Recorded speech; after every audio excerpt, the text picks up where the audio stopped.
एक तो जब इंसान की मृत्यु होती है तो उसकी 12वीं और 13वीं क्यों की जाती है, उससे पहले क्यों नहीं? कि इसकी अस्थियों को उठा के गंगा में प्रवाह कर दो, इसकी गति हो जाएगी। अब गंगा में अस्थि की प्रवाह कर दी, फिर कहा इसकी 13वीं मनाओ। 13वीं किस लिए? गति हो जाएगी, और 13वीं भी कर ली। गति तो ही नहीं, दुर्गति करा के छोड़ दी। कैसे? परमात्मा कहते थे, रे भोड़ी सी दुनिया गुरु बिन कैसे है सरिया, रे भोड़ी सी दुनिया सत्य गुरु बिन कैसे है सरिया। अब वो तो गदा बनन की सीरीज में खड़ा है, और यहाँ गरुड़ पुराण पढ़ने लग रहे। तो ये गरुड़ पुराण पहले पढ़ाना चाहिए था उसने, ताकि बुरे कर्मों से बचता। नमस्कार, आध्यात्मिक ज्ञान चर्चा में आप सभी का स्वागत है। आज के वीडियो में इस महिला ने पूछा है कि जब इंसान की मृत्यु हो जाती है तो उसके बाद 12वीं और 13वीं क्यों करते हैं, मरने से पहले क्यों नहीं करते हैं। तो इस टॉपिक को हल करने के लिए हमारे आध्यात्मिक डिबेट्स चैनल ने 2 आध्यात्मिक धर्म गुरुओं को चुना है, अनिरुद्ध आचार्य जी महाराज जी और जगत गुरु तत्वदर्शी संत रामपाल जी महाराज जी। दोनों आध्यात्मिक गुरुओं के विचार आपको इस वीडियो में देखने के लिए मिलेंगे, तो वीडियो को पूरा लास्ट तक जरूर देखिएगा। आइए सबसे पहले जानते हैं अनिरुद्ध आचार्य जी महाराज जी के विचार, फिर जानेंगे हम जगत गुरु तत्वदर्शी संत रामपाल जी महाराज जी के विचार। अभी आपने सुने अनिरुद्ध आचार्य जी महाराज जी के विचार, आइए आप जानते हैं जगत गुरु तत्वदर्शी संत रामपाल जी महाराज जी के विचार। अब क्या बताते हैं कि ये दम टूटे पिंडा फूटे हो लेखा दरगाह माही, उस दरगाह में मार पड़ेगी जम पकड़ेंगे बाही। फिर कहते हैं मृत्यु के उपरांत कुल परिवार तेरा सकल कबीला, यानी अपने कुल के लोग मसलत एक ठहराई, एक राय हो जाती है सबकी। क्या राय होती है? उठाओ उठाओ जल्दी करो, ले चलो, फूको इसने, ना तो 2 दिन रख लें तो इसमें कीड़े चल पड़े। कुल परिवार तेरा सकल कबीला मसलत एक ठहराई, बांध पिंजड़ी आग धर लिया, फिर मरगट को ले जाई। अग्नि लगा दिया जद लंबा फूक दिया उस ठाही। और कहते हैं पुराण उठा फिर पंडित आए, पाछे गरुड़ पढ़ाई। अब वो शरीर भी फूक दिया, खत्म कर दिया, जीव चला गया जहां उसने जाना था। वो अपने कर्मों के अकाउंट कराने के लिए लाइन में खड़ा है, और पीछे नो के गुरु जी आगे पुराण उठा के नो कहता है गुरुड़ का पुराण कराओ, गुरुड़ पुराण का पाठ कराओ, इसलिए उसकी गति हो जाएगी।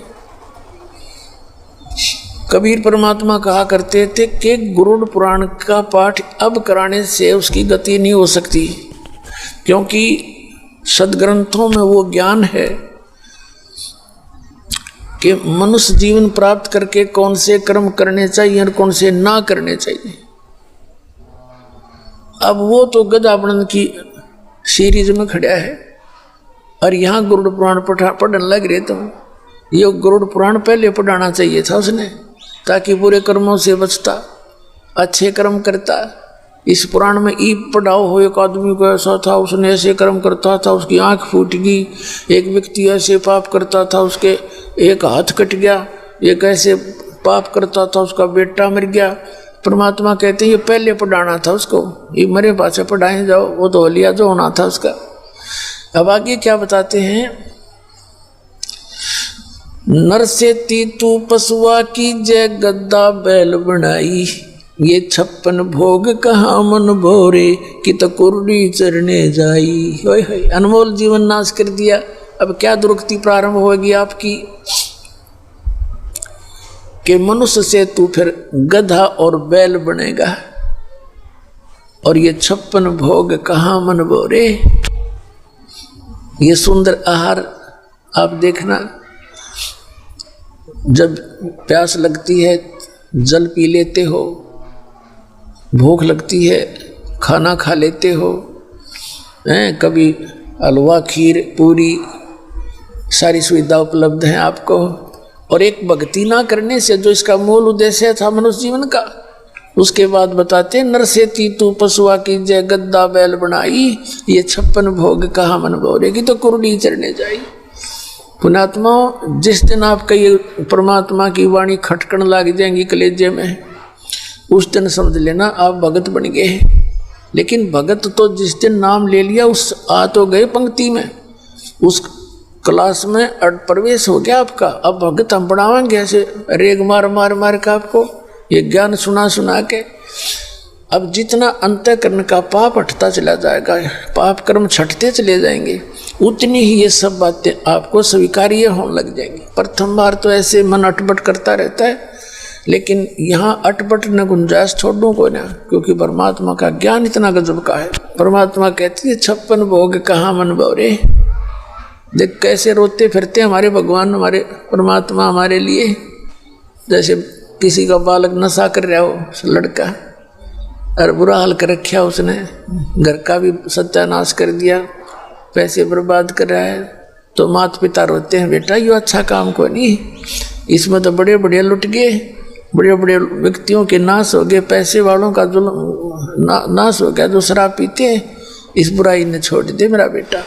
वो मानने ना माने क्योंकि उसका तो नशा हुआ पड़ा है, तो वो होता है सत्य ही। तो वो भगवान हमारे लिए नो रोता फिरता है, हमारे लिए बता रहा है कि सुखदेव ने 84 भुगती बना पजावे खरगो, तेरी क्या बुनियाद पुरानी तू पेंडा पंथ पकड़वो। सुखदेव जैसे महर्षि ने भी 84 लाख योनियों का को भोगना पड़ा। जो साधना तुम कर रहे हो, जिसको तुम भगवान मान के, जिनको तुम देवता मान के, और जिन मंत्रों के तुम जाप करते हो, वही सुखदेव जैसे ऋषि किया करते थे। और सुखदेव जैसे ऋषि भी गधे बने। और तेरी क्या बुनियाद पुरानी तू पेंडा पंथ पकड़े, तू वो रास्ता पकड़े जिससे जन्म मरण मिटे। श्रीमद् भगवद गीता अध्याय नंबर 15 के श्लोक नंबर 4 में कहा कि तत्वदर्शी संत की प्राप्ति के उपरांत परमेश्वर के उस परम पद की खोज करनी चाहिए, जहाँ जाने के बाद साधक फिर लौट कर संसार में कभी नहीं आते। और गीता ज्ञानदाता अपनी स्थिति बताता दूसरे अध्याय के 12वें श्लोक में, चौथे अध्याय के 5 और 9 श्लोक में, 10वें अध्याय के दूसरे श्लोक में, अर्जुन तेरे और मेरे बहुत जन्म हो चुके हैं और तू नहीं जानता मैं जानता हूँ। तो पुण्यात्मा हम श्री कृष्ण ने सुप्रीम पावर मान रहे थे, जबकि ये गीता ज्ञानदाता ब्रह्म है जो श्री कृष्ण में बोल रहा था। और ये जो थोड़ा सा ज़्यादा चतुर समझते थे अपने आप को, वो कहते थे ब्रह्म साधना ही सर्वश्रेष्ठ है। ब्रह्म कहता है उस परमात्मा की भक्ति करो, कोई और भगवान है उसके लिए तत्वदर्शी संत बताओगे, उनकी शरण में जाओ। तो वो तत्वदर्शी संत आपको मिल गया, ये दास बैठे, मानियो चाहे कोई ना मानियो। और आपको मनुष्य जन्म अरिया बिचली पीढ़ी पुण्यात्माओं, धन्य आपके माता पिता जिनसे जन्म हुआ। आप जैसा पुण्यकर्मी प्राणी विश्व में नहीं है जिनको यो नाम मिल गया और ये बरवाला स्थान मिल गया, ये सत्कर्म मान लेना। अब क्या बताते हैं कि सुखदेव ने 84 भुगती बना पजावे खरवो, और तेरी क्या बुनियाद पुरानी तू पेंडा पंथ पकड़ो। अब क्या बताते हैं कि प्रेत छला पर जा बराजे पितरों पेंड बराई, बोर श्राद्ध खान कुआई काग बहे कलमाई। अरे तेरा कहते भाई। अब ये हमारे धर्मगुरु कहाँ से गति कराने लगे थे। व्यक्ति की मृत्यु होती है, मृत्यु होने के बाद उसको सवा कर देते हैं। जैसे हिंदू धर्म के अंदर सवा करने के बाद ब्राह्मण बताते हैं, हमारे गुरुजी कहते थे कि इसकी अस्थियों को उठा के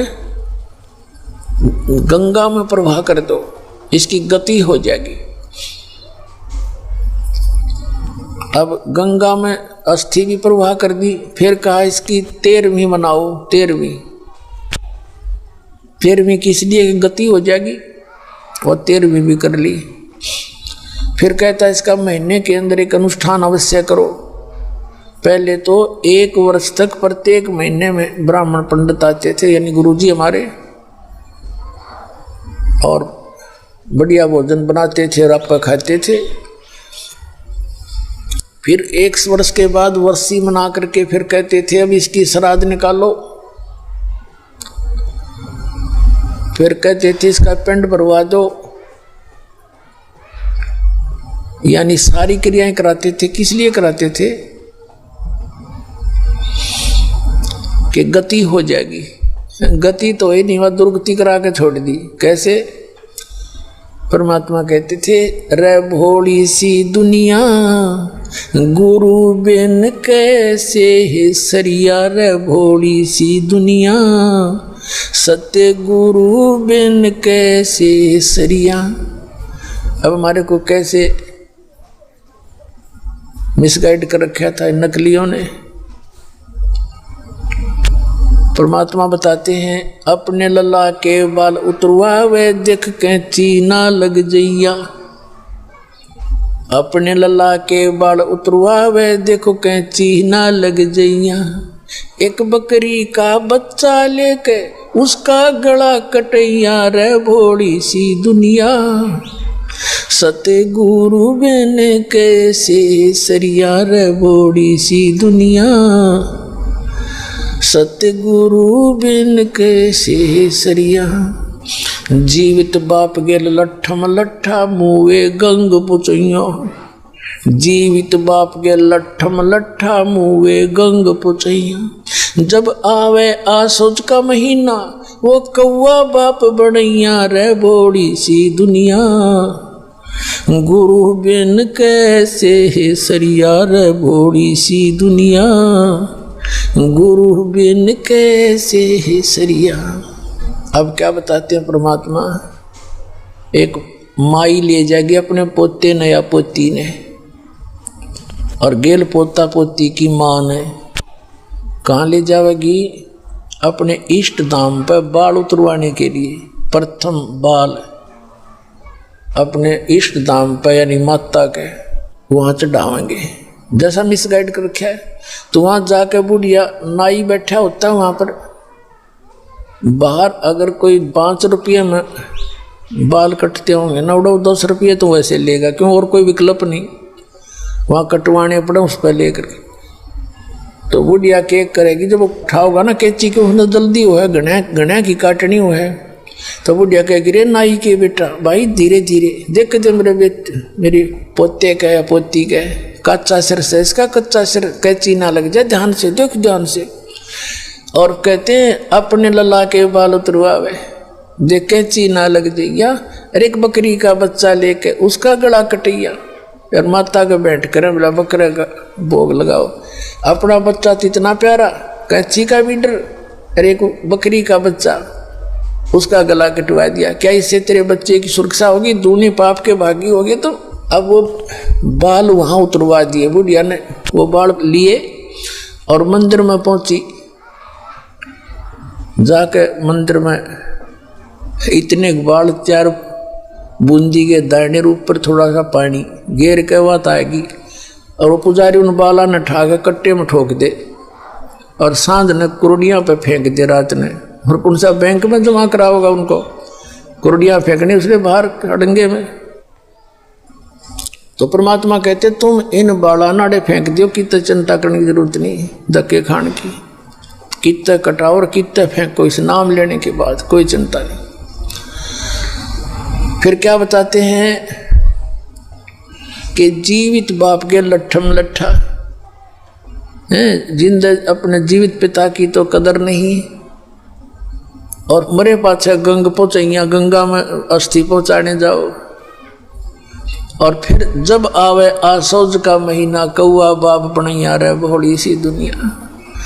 परमात्मा कहते हैं कि कहाँ से स्टार्ट किया था गति कराना, अस्थि उठवाओ गंगा में डालो, 13वीं करो गति होगी। महीने पहले तो बहुत बुरा झंझट था, 1 साल तक पीछा नहीं छोड़ा करते। फिर श्राद्ध निकालो, पिंड भरवा दो, मुक्ति होगी। और फिर श्राद्ध निकालो। आसौज के महीने में 16 दिन सेलेक्ट करा खे इन पाखंडिया ने, अमाउस से लेकर पनवासी तक 16 दिन नोट कर रखे। अमावस्या, एकम, द्वितीय, तृतीय, ऐसे।